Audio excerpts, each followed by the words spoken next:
वैसे तो प्यार अमीरी गरीबी देखता नहीं है, पर फिर भी कहीं ना कहीं इस प्यार को डिफरेंशिएट कर दिया गया है। आज की हमारी कहानी का शीर्षक है गरीब का प्यार। ओए माँ, उसने कितनी जोर से काटा कि मेरी चीख निकल गई। मैंने गुस्से और हैरानी का मिश्रित भाव लिए उसकी तरफ देखा। वह अपनी जीत पर इतराती हुई मंद मंद मुस्कुरा रही थी। एक जादुई सी मुस्कान के प्रभाव में मैं एक पल के लिए कहीं खोसा गया था। बड़ी बड़ी नशीली आंखें, बारीकी से तराशे गए नैनाक्ष, मोती जैसे दांत, हल्के गुलाबी गालों पर लहराते हुए काले रेशमी बाल। वह परियों वाली खूबसूरती लिए हुए थी। ऊपर से उसकी मोहक मुस्कान एक जादुई प्रभाव क्रिएट कर रही थी। उसने शर्मा के धीरे से नजरें झुकाई तो मेरे बदन में छोटी सी दौड़ गई। एक हल्की सी सरसराहट हुई। मैं समझ गया कि वो मेरे दिल में प्रवेश कर चुकी है। क्यों काटा मुझे? मैंने पूछा, और जब उसकी तरफ से कोई जवाब नहीं आया तो मैंने धीरे से आंखें खोली। वहां कोई नहीं था। मैं घबराकर उठकर बैठ गया। देखा तो मेरे एक तरफ पत्नी टीना तो दूसरी तरफ बच्चे सो रहे थे। मैं पसीने से लथपथ हो रहा था। पता नहीं एकदम से मुझे क्या हुआ था। मैं बच्चों की तरह बिलख कर रो पड़ा। रोने की आवाज़ सुनकर टीना भी उठ बैठी। क्या हुआ? कुछ नहीं, एक सपना देखा। अब तक मैं थोड़ा संभल चुका था। ठीक हो? हाँ, मैं ठीक हूँ। तुम सो जाओ, ज़रा टहल कर आता हूँ। मैंने मोबाइल उठाकर देखा तो रात के 1:30 बजे थे। टीना के सोने के बाद मैं छत पर आ गया। कुछ ही मिनटों में मेरी आंखों के सामने कुछ जाने पहचाने दृश्य उभरने लगे थे। बसंत, हेमंत और सावन। प्यार की कहानियाँ अक्सर इन्हीं 3 महीनों में शुरू होती है ना। मैंने यह किसी किताब में पढ़ा था। अचानक मुझे याद आया कि यह तो सावन का महीना था। आसमान में बादलों का झुंड बारिश की योजना बना रहा था और हम जैसे किशोर उम्र के लड़कों के पास कोई काम धंधा नहीं था, क्योंकि घर के कामों में हमारी रुचि ही नहीं थी और पढ़ाई तो हम छोड़ ही चुके थे। बस दिन भर खेलते और नए नए फालतू के आइडियाज़ आजमाते रहते थे। गांव के बुरे लड़कों की संगत कब हो गई पता ही नहीं चला। उस दिन दोस्तों ने कहा, चल बीड़ी पीते हैं। मैंने कभी बीड़ी नहीं पी थी। अंकुर पता नहीं कहाँ से बीड़ी का बंडल उठा लाया और हम तीनों दोस्त गांव की एक गली में चुपके से बीड़ी पीने लगे। अरे 1.5 फुट के छोरे यहाँ बैठकर बीड़ी पी रहे हैं। पीछे से किसी लड़की की आवाज़ आई। आवाज़ सुनकर मैं पीछे पलटा तो अंकल की बेटी सितारा के साथ खड़ी हुई खूबसूरत लड़की, कमर पर दोनों हाथ रखे हुए, हम तीनों को ऐसे घूर रही थी जैसे हमने बहुत बड़ा गुनाह कर दिया हो। पी रहे हैं, तुझे क्या? अच्छा, एक तो चोरी, ऊपर से सीना जोरी। कहते हुए वह तेजी से हमारे बीड़ी के बंडल पर झपटी। मैंने पहले ही उसके इरादे भांप लिए थे। मैंने बड़ी फुर्सत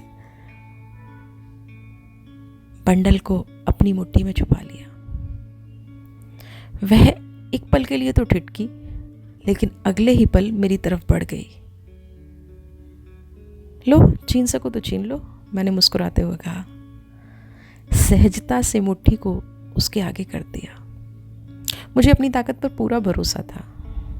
मैं थोड़ा मुस्कुराई और फिर मेरे चैलेंज को स्वीकार कर लिया। अगले ही पल वह पूरी ताकत के साथ बंद मुट्ठी खोलने लग गई। काफ़ी कोशिश के बाद भी जब वह अपने मकसद में कामयाब नहीं हो पाई तो खिसिया कर उसने मेरी उंगलियों पर अपने दांत गड़ा दिए। अचानक बहुत तेज़ दर्द का एहसास हुआ और मेरी मुट्ठी खुल गई। अगले ही पल उसे बीड़ी के बंडल के 2 टुकड़े कर दिए। मैं अवाक सा देखता रह गया। पता नहीं ये प्यार भी क्या भला है, कब कहाँ और कैसे किससे हो जाए पता ही नहीं चलता। वैसे तो मैंने उसे कई बार देखा था, लेकिन अब ऐसा लग रहा था कि उससे खूबसूरत इस दुनिया में और कोई लड़की है ही नहीं।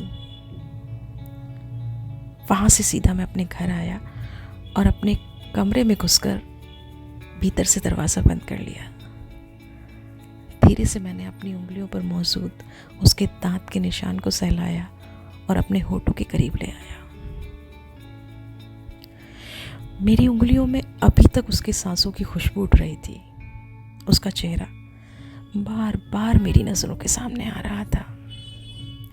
अगले दिन सुबह होते ही मैं उसके दीदार को मचलने लगा।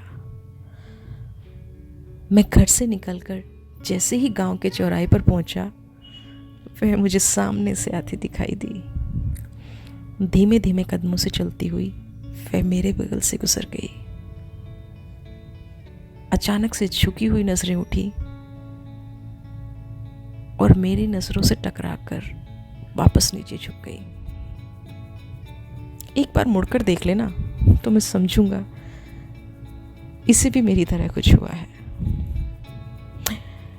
गली से मुड़ते हुए अचानक से पलटी और मेरी तरफ देखकर हल्की सी मुस्कुराहट बिखेर दी। आज दुनिया की बेहद खूबसूरत नजर आ रही थी।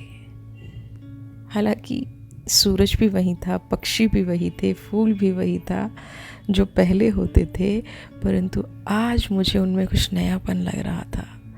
अब मुझे सूरज की किरणों में प्यार के 7 रंग नजर आ रहे थे। खिलते हुए फूलों का चेहरा देख दिल में एक अजीब सी कशिश हो रही थी। चिड़ियों की चहचहाट सुनकर मेरा दिल खुशी से झूम उठता। धीरे धीरे प्यार का एक ऐसा सफर शुरू हो गया जिसकी कोई भी मंजिल न थी। लो आ गए बाबू साहब ड्यूटी करके, जरा पूछिए इनसे कहाँ थे दिन भर। बाबूजी माँ की तरह मुखातिब होते हुए बोले। दिन भर क्रिकेट। शाम को जैसे ही मैं घर में दाखिल हुआ, बाबूजी का सामना हो गया। मैंने उनकी बातों को अनसुना करके रसोई की तरफ बढ़ा ही था, खबरदार जो इसे किसी ने खाना दिया। मेरी बेफिक्री देख बाबूजी का पारा चढ़ गया था। मेरी आंखों के छलकते आंसुओं को कोई देख ना ले, इसलिए जल्दी से मैं बिस्तर में घुस गया। मैं खाना नहीं खाऊंगा। क्यों? तू खाना क्यों नहीं खाएगा? जब सब मुझे मनाते मनाते थक गए तो बाबूजी खाना खुद लेकर आए थे। मैं खामोश रहा। बेटा, अब तू बच्चा नहीं रहा है, तू जवान हो गया है। क्रिकेट खेलने से पेट नहीं भरेगा। जब जरा घर की जिम्मेदारी को समझेगा, तुझे दिखाई नहीं देता घर की कैसी स्थिति है। घर में तो जवान बहनें बैठी हैं और ना घर में अनाज है ना पैसा है। मैं दिन भर धूप में चल के किसी तरह से परिवार की ज़रूरतें पूरी नहीं कर पा रहा हूँ। क्या तुझे ये सब दिखाई नहीं देता? बाबूजी सिराहने बैठकर मुझे प्यार से समझा रहे थे और मैं चुपचाप उनकी बातें सुन रहा था। शायद वो ठीक ही कह रहे थे। मैंने खाना खाया और सो गया। मैंने निर्णय किया कि मैं कल से काम पर जाऊंगा। अगले दिन सुबह मैं दूसरों के खेतों में मजदूरी करने जाने लगा। हालांकि मुझे यह सब अच्छा नहीं लग रहा था। इससे धीरे धीरे मुझे महसूस होने लगा कि मुझे अपनी मोहब्बत का इजहार कर देना चाहिए, क्योंकि अब मैं उसके बगैर जिंदा नहीं रह सकता। लेकिन रात की तन्हाई में मेरे दिल ने मुझसे कुछ गुफ्तगू की। कहाँ वह एक अमीर घर की राजकुमारी और कहाँ तुम एक गरीब माँ बाप के अनपढ़ लड़के हैं। क्या तू उसके काबिल है? क्या तू उसको जिंदगी में खुशियाँ दे पाएगा? क्या तू चाहता है कि तुम्हारी बदनसीबी की अंधेरों में उसकी हंसी कहीं गुम हो जाए? तुझे उसके साथ अपने ख्वाबों के महल सजाता देख मेरी अंतरात्मा ने मुझे आईना दिखाया। जिंदगी में आज पहली बार मुझे अपने गरीब होने पर रोना आ रहा था। कहानी के अगले भाग के साथ मैं आपसे कल मिलूंगी। तब तक के लिए गुड नाइट, शुभ रात्रि, स्वीट ड्रीम्स।